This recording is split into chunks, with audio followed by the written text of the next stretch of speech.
You hear that? I've just made the viral candied cranberries and I wish I'd have made more. Like, that is the pop. Some of them just don't seem to be crunchy. Anybody tell me where I can get some really fresh cranberries that are gonna have a really good pop? That was the best pop. I didn't even know that I liked cranberries.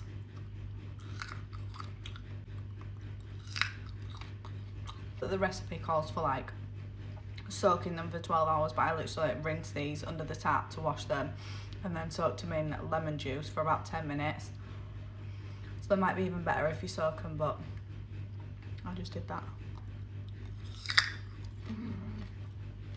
I need to find some good cranberries and do this again. I'm gonna make more tomorrow.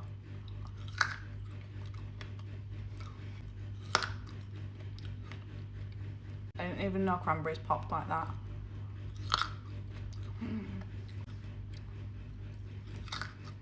These are so easy to make and they're such a nice snack. Get some more tomorrow and hopefully they'll be a bit crunchier.